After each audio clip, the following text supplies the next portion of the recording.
Hello student, आज हम लोग पढ़ेंगे electric field due to charge ring, है ना। अगर कोई चार्ज रिंग है तो उसके कारण इलेक्ट्रिक फील्ड का वैल्यू कितना हो सकता है, वो कब मैक्सिमम होगा, कब मिनिमम होगा, इन सब की बात करेंगे, है ना।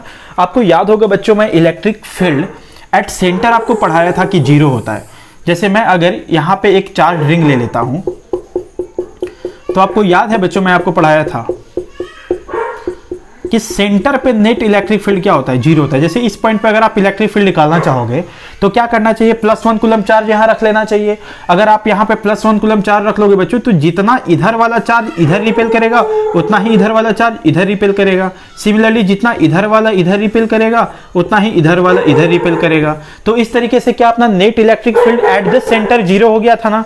तो आज हम लोग सेंटर पे नहीं निकालने जा रहे हैं, बल्कि किसी भी एक्सियल पॉइंट पे, मतलब इस पॉइंट पे ना, ऐसे यहां पे इस दूरी पे निकालने जा रहे हैं। अगर मैं इसका दूसरा पिक्चर बनाऊं बच्चों तो ऐसा कुछ दिखाई देगा, देखो इस तरीके से।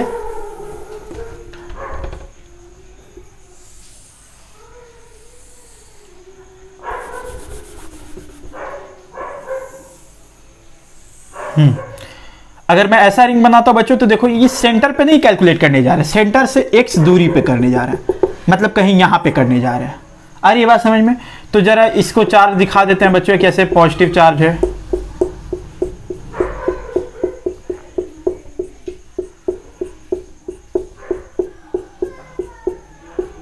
चल यहां पे कैलकुलेट करेंगे बच्चों। तो हम लोग कैसे कैलकुलेट करेंगे, देखो क्या करते हैं, सबसे पहले एक छोटा छोटा एलिमेंट ले लेते हैं। मान लेते हैं कि यहां पे एक छोटा सा एलिमेंट ले लेते हैं बच्चों, और इस चार्ज को मान लेते हैं dq। और ये टोटल चार्ज कितना है बच्चों, टोटल चार्ज यहां लिख लेते हैं q है। टोटल चार्ज रिंग पे कितना है भाई साहब, स्मॉल q, इस तरीके से। तो एक dq यहां पे ले लेते हैं बच्चों। तो इस dq के कारण इस पॉइंट पे इलेक्ट्रिक फील्ड निकालते हैं। आ रही बात समझ में? कैसे होगा देखो। और दूसरा एक इधर निकाल लेते हैं बच्चों, मान लेते हैं एक छोटा सा dq इधर भी ले लेते हैं।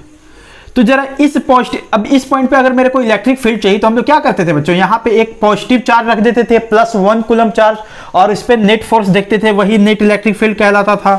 तो बताओ इस तरीके से क्या हो जाएगा, और इस dq के कारण क्या इस तरीके से इलेक्ट्रिक फील्ड हो जाएगा, ऐसा। इसके कारण भी dq de, और इसके कारण भी डी। दोनों मैं de क्यों लिखा बच्चों, क्योंकि देखो ये भी dq है, ये भी dq है, तो दोनों के कारण इस पॉइंट पे इलेक्ट्रिक फील्ड सेम होगा, क्योंकि चार्ज का मैग्नीट्यूड भी सेम है और ये दूरी भी सेम है। तो de लिख लेते हैं। अभी बताओ क्या इसका हम लोग कंपोनेंट तोड़ सकते हैं? कंपोनेंट तोड़ देते हैं। कैसे कंपोनेंट तोड़ेंगे देखो, मान लो बच्चों ये वाला एंगल थीटा है तो ये वाला भी एंगल थीटा हो जाएगा। क्यों? क्योंकि देखो ये दोनों ट्रायंगल सेम है। ये इसका रेडियस इस रिंग का r मान लेते हैं बच्चों, ये भी कितना है, स्मॉल कैपिटल R है, ठीक है। अभी बताओ ये थीटा ये थीटा ये थीटा, तो ये भी थीटा हो जाएगा और ये भी थीटा हो जाएगा, क्योंकि ये वाला थीटा है, वर्टिकली अपोजिट एंगल। इसका कंपोनेंट तोड़ो बच्चों। अगर आप इस डायरेक्शन में कंपोनेंट तोड़ते हो तो क्या लिखोगे, de cos थीटा। और इसका इस डायरेक्शन में तोड़ोगे तो क्या लिखते हैं, de cos 90 minus theta, that means d sin theta. Similarly आप इसका कंपोनेंट अगर आप इधर तोड़ते हो बच्चों तो de cos थीटा, पहले से de cos थीटा है तो क्या 2d cos थीटा हो जाएगा, और इधर तोड़ोगे तो कितना हो जाएगा, de sin थीटा। आप देखो बच्चों ये वाला कंपोनेंट और ये वाला कंपोनेंट, ये दोनों का मैग्नीट्यूड सेम है, डायरेक्शन जस्ट अपोजिट है, तो क्या एक दूसरे को कैंसिल आउट कर देंगे। कैंसिल आउट कर दिए ये दोनों, इसका मतलब नेट इलेक्ट्रिक फील्ड ये वाला बच गया, 2d cos थीटा। आ रही है बात समझ में, 2d cos थीटा। ये किसके कारण इलेक्ट्रिक फील्ड आया बच्चों, इन दोनों dq के कारण। आ रही बात समझ में? तो नेट इलेक्ट्रिक फील्ड कुछ ऐसा दिखाई दे रहा है, देखो 2de cos थीटा। ऐसे छोटे छोटे इलेक्ट्रिक फील्ड को जोड़ दिया जाए तो क्या टोटल इलेक्ट्रिक फील्ड आ जाएगा। जोड़ देने का क्या मतलब है बच्चों, इंटीग्रेट कर देना। तो ऐसे इस तरीके से आपके पास टोटल इलेक्ट्रिक फील्ड का वैल्यू आ जाएगा। अब सिंपल फॉर्मूला पे पुट करना है बच्चों, 2de मतलब इस चार्ज के कारण इलेक्ट्रिक फील्ड। तो इलेक्ट्रिक फील्ड का फॉर्मूला क्या होता था, आपको याद होगा, kq/r², है ना। तो de क्या लिखोगे, छोटा सा इलेक्ट्रिक फील्ड, k dq/r², क्योंकि हम q के कारण निकाल रहे हैं कि dq के कारण निकाल रहे हैं, dq के कारण, तो dq लिखेंगे r²। तो यहां पे पुट कर दीजिए बच्चों, तो क्या हो जाएगा, k dq/r²। cos थीटा कितना हो जाएगा बताओ, इस ट्रायंगल को ध्यान से देखो, इस ट्रायंगल को। इसमें ये थीटा, मैं इस थोड़ा सा डायग्राम अलग से बनाता हूं बच्चों, देखो अब ध्यान से।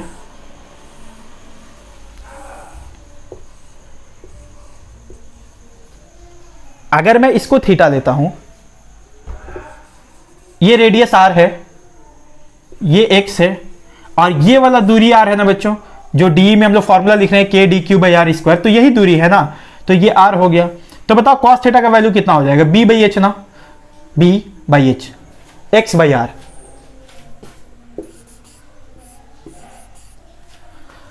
अब हम लोग देखते हैं बच्चों, देखो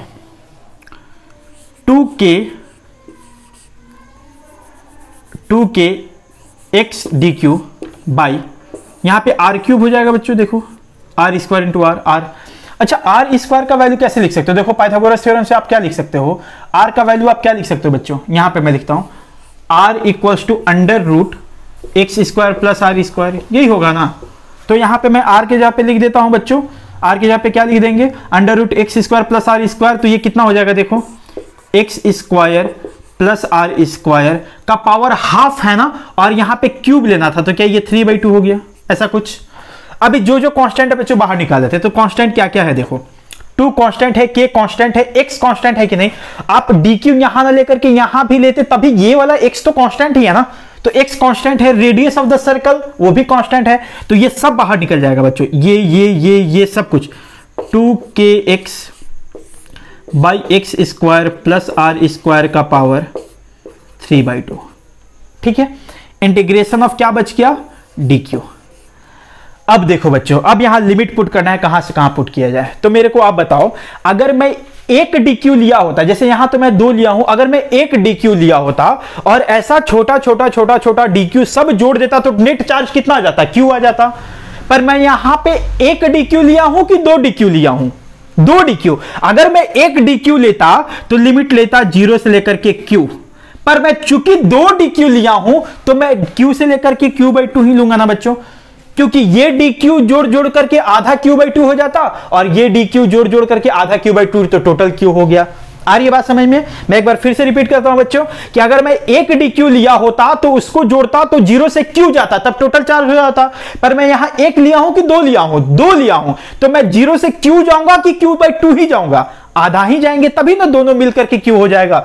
तो ये q से लेकर के q/2। अगर आप इसको सॉल्व करते हो तो बच्चों देखो कितना हो जाएगा, 2kx q/2 divided by x square plus are square का पावर 3/2। नेट इलेक्ट्रिक फील्ड का वैल्यू कितना हो गया बच्चों, देखो 2 कैंसिल आउट हो गया, मतलब kqx by x square plus are square का power 3/2। So this is the net electric field. आ रही है बात समझ में बच्चों, आप इसको उतार लो, इसमें और भी कुछ कुछ इंपॉर्टेंट बात है जो बताना चाहिए। देखो क्या है इंपॉर्टेंट, अगर मैं x बराबर 0 ले लेता हूं, at x equals to 0, x का वैल्यू 0 ले लोगे तो क्या इलेक्ट्रिक फील्ड का वैल्यू 0 हो जाएगा बच्चों। देखो x 0 ले लोगे तो इलेक्ट्रिक फील्ड 0 हो जाएगा, बिल्कुल सर। अगर आप x इस पॉइंट को लिए हो ना दूरी, अगर आप x 0 ले लेते मतलब आपके सेंटर पे बात कर रहे हो, और सेंटर पे इलेक्ट्रिक फील्ड का वैल्यू 0 आ रहा है, और आना भी चाहिए, पहले भी हम लोग कैलकुलेट कर चुके हैं, मतलब अपना ये बिल्कुल फॉर्मूला सही है ना। चलो एट x बराबर इंफिनिटी पे देखो बच्चों, अगर मैं इंफिनिटी ले लेता हूं, अगर मैं यहां पे इंफिनिटी ले लूंगा तो क्या हो जाएगा बच्चों, पूरा का नीचे इंफिनिटी आ जाएगा, और किसी भी नंबर को अगर आप इंफिनिटी से डिवाइड करते हो तो क्या वो 0 हो जाता है। तो एट x बराबर इंफिनिटी इलेक्ट्रिक फील्ड का वैल्यू कितना हो गया, 0। आ रही है बात समझ में। इसका मतलब ये हुआ कि जब आप सेंटर से आप ऐसे आगे बढ़ोगे बच्चों, तो सेंटर x बराबर 0 पे इलेक्ट्रिक फील्ड 0 है, फिर जब थोड़ा सा आगे बढ़ोगे तो इलेक्ट्रिक फील्ड का वैल्यू इतना है, उसके बाद जब इंफिनिटी पे चले जाओगे तो इलेक्ट्रिक फील्ड फिर से 0 हो जा रहा है। इसका मतलब क्या हो रहा है बच्चों, कि यहां से सेंटर से जैसे हम आगे बढ़ रहे तो 0, फिर थोड़ा सा बढ़ा इलेक्ट्रिक फील्ड, बढ़ा बढ़ा बढ़ा बढ़ा बढ़ा, ऐसे क्या बढ़ता चला जाएगा क्या। अगर बढ़ता चला जाता तो इंफिनिटी पे तो बहुत ज्यादा हो जाना चाहिए था, पर इंफिनिटी पे तो हमारा इलेक्ट्रिक फील्ड 0 दिखाई दे रहा है ना। इसका मतलब वो बढ़ता नहीं जा रहा है, इलेक्ट्रिक फील्ड यहां 0, आगे बढ़े इलेक्ट्रिक फील्ड बढ़ा बढ़ा बढ़ा बढ़ा, एक समय मैक्सिमम आ गया, और मैक्सिमम के बाद वो घटने लगा, घटता घटता घटता घटता इंफिनिटी पे जाकर 0 हो गया। आ रही है बात समझ में? इसका मतलब हम कह सकते हैं बच्चों कि जब सेंटर पे रहेंगे तो इलेक्ट्रिक फील्ड जीरो, आगे बढ़े तो इलेक्ट्रिक फील्ड बढ़ा बढ़ा बढ़ा एक जगह मैक्सिमम हो गया, फिर घटने लगा, घटता घटता घटता इंफिनिटी पे क्या हो गया? जीरो हो गया। आ रही है बात समझ में? तो मैं इसका ग्राफ बना के दिखाता हूं बच्चों, आप इसको उतार लो, 1 मिनट पॉज करके। उतार लिए? चलो आगे इसका ग्राफ देखते हैं। ग्राफ से पहले ये देखते हैं बच्चों कि इसका मैक्सिमम वैल्यू, जैसे मैं बोला ना कि सेंटर पे इलेक्ट्रिक फील्ड जीरो है, फिर आप आगे बढ़ोगे तो बढ़ता जाएगा बढ़ता जाएगा बढ़ता जाएगा, और किसी एक पॉइंट पे कितना होगा बच्चों? मैक्सिमम वैल्यू होना चाहिए, फिर घटा घटा घटा और इंफिनिटी पे जीरो हो रहा है। तो जो मैक्सिमम इलेक्ट्रिक फील्ड है वो किस पॉइंट पे मैक्सिमम इलेक्ट्रिक फील्ड आ रहा है और कितना आ रहा है, हम इसकी बात करने जा रहे हैं। आ रही है बात समझ में? तो जरा लिख लेते हैं बच्चों, ई का वैल्यू कितना आया था? देखो किसी भी एक्स पे, ई का वैल्यू किसी भी एक्स पे कितना आया था? K q x by x square plus are square का पावर 3/2, यही था ना? मेरे को इसका मैक्सिमम वैल्यू चाहिए। तो आपको याद होगा बच्चों, जब भी किसी एक्सप्रेशन का या किसी भी ऐसा फंक्शन दिया हो y as a function of x, तो y का मैक्सिमम या मिनिमम वैल्यू निकालने के लिए क्या मेरे को डिफरेंशिएट करके जीरो से कंपेयर करना चाहिए? आपको याद होगा बेसिक मैथमेटिक्स में यह पढ़ाया गया था। तो अगर मैं e का मैक्सिमम वैल्यू चाहता हूं फॉर e मैक्सिमम, तो मैं क्या करूंगा? मैं dE by dx करूंगा और इसको क्या करूंगा बच्चों? जीरो से कंपेयर करूंगा। चलो dE by dx निकाल लो, इसको मतलब x के रिस्पेक्ट में डिफरेंशिएट कर दो। तो अगर आप x के रिस्पेक्ट में इसको डिफरेंशिएट करोगे तो कैसे करोगे बच्चों? देखो के क्यू कॉन्स्टेंट है, मैं ऐसे एक बार लिख देता हूं बच्चों थोड़ा इज्जत से, d by dx k q x by x square plus are square का पावर 3/2 इक्वल्स टू 0। चलो करते हैं, बताओ हम क्या के क्यू कांस्टेंट है बाहर रख लेते हैं बच्चों।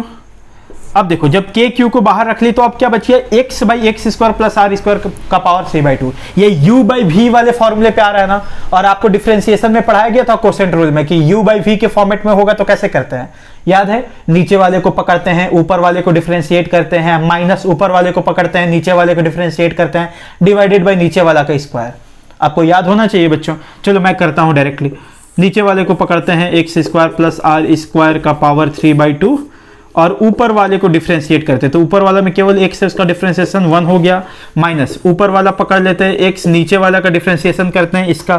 तो इसका डिफरेंशिएशन करोगे तो पहले अंदर में करोगे तो बच्चों क्या 2x स्क्वायर का 2x हो जाएगा, और फिर इसका करोगे x का पावर n जैसा जो दिखाई दे रहा है 3/2 x square plus are square का पावर 3/2 माइनस 1 मतलब 1/2 डिवाइडेड बाई नीचे वाला का होल स्क्वायर मतलब x square plus are square का पावर 3/2 का स्क्वायर। तो आप स्क्वायर करोगे तो 2 कट जाएगा, तो ये केवल बच गया बच्चों। अब आपको इसको क्या करना है? जीरो से कंपेयर करना है। अगर आप जीरो से कंपेयर करते हो तो ये वाला पूरा उधर का उधर जा करके खत्म हो जाएगा बच्चों। और देखो आगे क्या करेंगे, ये नेगेटिव वाला उधर लेके चले जाते हैं तो कैसे लिखोगे? देखो x square plus are square का पावर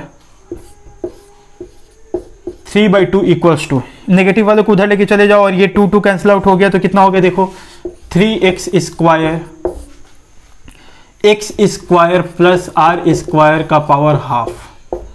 देखो बच्चों यहां भी पावर हाफ है, यहां पे पावर 3/2 है, तो अगर हाफ हाफ पावर काट दिया जाए तो यहां पे कितना बच जाएगा? देखो x square plus are square बच जाएगा ना, पावर 3/2, यहां पे पावर हाफ, तो हाफ वाला कट जाएगा तो यहां पे पावर 1 बच जाएगा, तो केवल इतना ही रह गया। तो ये हो गया 3x स्क्वायर। अगर आप इसको सॉल्व करते हो तो एक्स स्क्वायर इक्वल्स टू क्या दिखाई दे रहा है बच्चों? 2x square equals to r square, मतलब x इक्वल्स टू कितना हो जाएगा? प्लस माइनस r/√2, मतलब प्लस माइनस r/√2 डिस्टेंस पे इलेक्ट्रिक फील्ड का मैक्सिमम वैल्यू आएगा।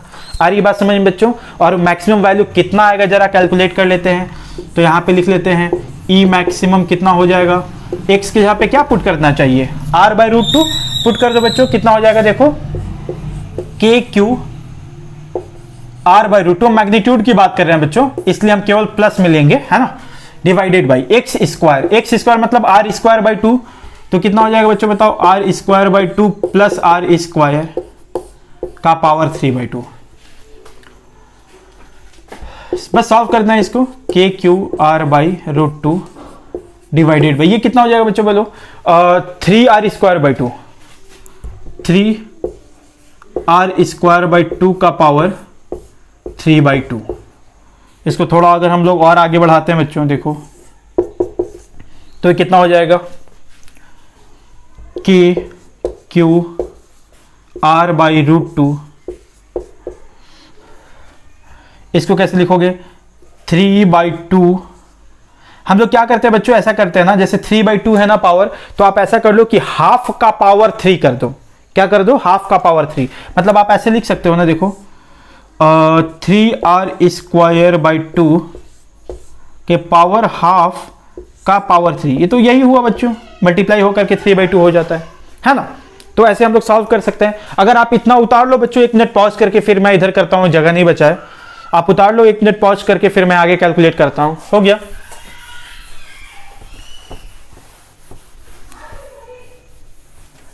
देखो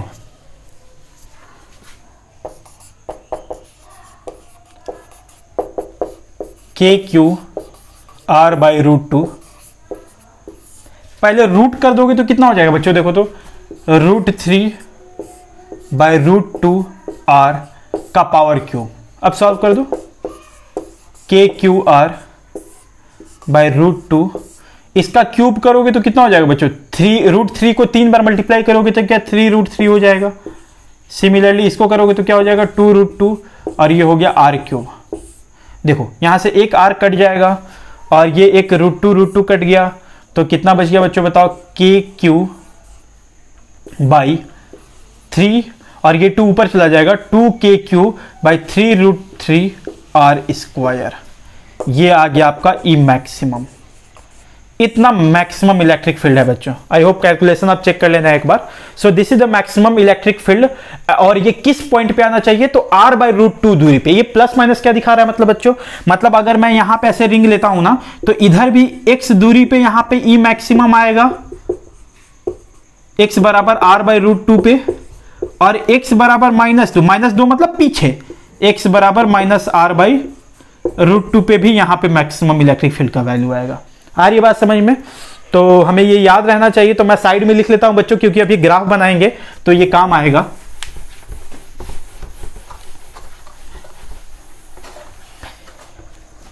हाँ, यहां पे लिख लेते हैं बच्चों ई मैक्सिमम का वैल्यू 2kq बाई 3√3 r²। और ये किस x पे आया था बच्चों, किस दूरी पे आया था, x बराबर ±r बाई √2 पे, है ना। चलो एक ग्राफ बना लेते हैं, ग्राफ बना लेते हैं। चलो देखो, graph between electric field and x, electric field और x के बीच में एक ग्राफ बनाते हैं बच्चों, है ना। चलो कैसे ग्राफ बनेगा बताओ। हम लोग y एक्सिस में इलेक्ट्रिक फील्ड ले लेंगे और x एक्सिस में x का वैल्यू ले लेंगे, कुछ इस तरीके से।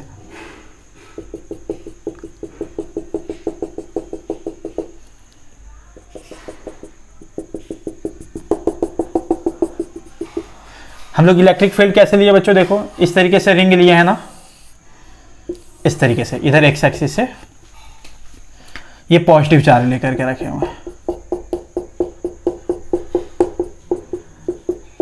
तो क्या हो रहा है बच्चों, देखो x बराबर 0 पे, अभी मैं बताया था आपको कि x बराबर 0 पे इलेक्ट्रिक फील्ड का वैल्यू कितना था, 0 था। अगर मैं इधर y एक्सिस मान लेता हूं तो x बराबर 0 पे इलेक्ट्रिक फील्ड 0 था, और x बराबर इन्फिनिटी पे भी इलेक्ट्रिक फील्ड 0 था बच्चों, है ना। और x बराबर +r बाई √2 पे मैक्सिमम होगा, मतलब ग्राफ ऐसा कुछ बनेगा। देखो अगर मैं इधर इलेक्ट्रिक फील्ड लेता हूं और इधर x लेता हूं, तो ग्राफ देखो x बराबर 0, x नहीं गया, मतलब x बराबर 0 पे इलेक्ट्रिक फील्ड 0, तो ये वाला एक पॉइंट हो गया। x बराबर इन्फिनिटी पे भी 0 है ना, और किसी r बाई 2 पे, मान लेते हैं बच्चों यहाँ पे r बाई 2 ले लेते हैं, x बराबर +r बाई √2, यहाँ पे मैक्सिमम होना चाहिए। तो देखो ग्राफ कैसा बनेगा,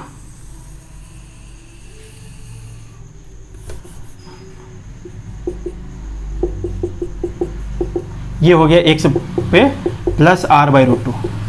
देखो इलेक्ट्रिक फील्ड बढ़ा बढ़ा बढ़ा बढ़ा मैक्सिमम हुआ, उसके बाद घटने लगा और इन्फिनिटी पे जाकर के कहीं पे 0 हो गया, इस तरीके से। सिमिलरली बच्चों बताओ, क्या नेगेटिव एक्स एक्सिस में भी आओगे? इसको थोड़ा ऐसे ग्राफ बनाना चाहिए। मैं थोड़ा फिर से बनाता हूं बच्चों, थोड़ा गड़बड़ दिख रहा है। इस तरीके से यूं एक्स पे प्लस आर बाई रूट 2। चलो, और आप नेगेटिव बताओ, इधर जब जाओगे तो इधर इलेक्ट्रिक फील्ड का डायरेक्शन जस्ट अपोजिट हो जाता है बच्चों। अगर आप पॉजिटिव एक्स एक्सिस उधर मानते हो, इलेक्ट्रिक फील्ड का डायरेक्शन उधर को पॉजिटिव मानते हो, तो इधर वाले को नेगेटिव लोगे। तो अब इधर आने पे क्या नेगेटिव इलेक्ट्रिक फील्ड आएगा? इस तरीके से देखो, यूं इस तरीके से बच्चों। अगेन देखो, यहां पे x बराबर माइनस आर बाई रूट 2 पे यहां पे मैक्सिमम है, पर नेगेटिव डायरेक्शन में, इस डायरेक्शन में, इसलिए नेगेटिव चला गया, उधर पॉजिटिव डायरेक्शन है। सो ये जो ई मैक्सिमम का वैल्यू ये हो गया ई मैक्सिमम, ई मैक्सिमम, और ई मैक्सिमम कितना है यहां पे दिखाई दे रहा है बच्चों। सो this is the graph between electric field and x. आप उतार लो इसको, हो गया। चलो आगे देखो, एक और चीज है बच्चों, हम लोग इलेक्ट्रिक फील्ड तो कैलकुलेट कर लिए, अभी हम लोग को कैलकुलेट करना चाहिए इलेक्ट्रिक पोटेंशियल का वैल्यू। तो वो बहुत आसान है, लिख लेते हैं बच्चों, electric potential, electric potential, potential at axial position. जैसे एक्सियल पोजीशन पे अभी इलेक्ट्रिक फील्ड निकाल लेते ना बच्चों एक्स दूरी पे, अभी हम लोग को क्या निकालना है? Electric potential. तो ये तो बहुत आसान है बच्चों, इसमें बहुत ज्यादा डेरिवेशन नहीं है। देखो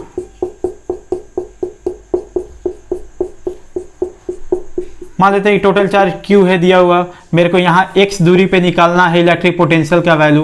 तो बताओ बच्चों, देखो आप अगर आप ऐसे इलेक्ट्रिक फील्ड ले रहे हो, जैसे मैं यहाँ पे बनाता हूँ, अगर आप यहाँ इलेक्ट्रिक फील्ड ले रहे हो, मतलब सॉरी चार्ज ले रहे हो ऐसे रिंग पे, तो x दूरी पे अगर आप इलेक्ट्रिक फील्ड निकालो तो देखो हर x से, हर एक चार्ज से दूरी सेम है ना, हर एक चार्ज से दूरी सेम है। तो नेट इलेक्ट्रिक फील्ड कितना हो जाएगा बच्चों? अगर आप ऐसे लिखते हो, देखो इलेक्ट्रिक पोटेंशियल, मतलब मान लेते हैं कि एक छोटा सा चार्ज ले लेते हैं ऐसे dq, तो इस छोटे से चार्ज पे, इस पॉइंट पे इलेक्ट्रिक पोटेंशियल का वैल्यू कितना हो जाएगा? ये वाला कितना दूरी हो जाएगा बच्चों? अगर इसका रेडियस r लिए थे, ये x है, तो ये कितना हो जाएगा? Under root x square plus are square. तो इस छोटे से चार्ज के कारण यहां पोटेंशियल कितना हो जाएगा? dv बराबर बताओ k q मतलब dq बाई r ही होता है ना, तो r मतलब under root x square plus are square. इस छोटे से चार्ज के कारण यहां पे ये पोटेंशियल हो गया। अगर हम ऐसे छोटे छोटे पोटेंशियल को ऐड कर दे तो टोटल पोटेंशियल कितना आ जाएगा बच्चों? इसको ऐड कर दो सीधा, तो इंटीग्रेट कर दो, तो k बाहर निकल गया, under root x square plus are square बाहर निकल गया, इंटीग्रेशन ऑफ dq। अब ऐसे छोटे छोटे चार्ज को जोड़ोगे तो लिमिट कहां से कहां पुट करोगे? 0 से q पुट करोगे कि 0 से q/2? देखो एक ही बार चार्ज हम लिए हैं, एक ही dq लिए हैं, तो 0 से q जाना चाहिए। 2 बार लेते तो आधा जाते, पर यहां पे एक ही लिए तो 0 से q। आप सॉल्व कर दो, सीधा आंसर कितना आ गया बच्चों? kq by under root x square plus are square. ये हो गया इलेक्ट्रिक पोटेंशियल। क्लियर है बच्चों? उतार लो। आज के लिए इतना ही, फिर देखते हैं नेक्स्ट क्लास में।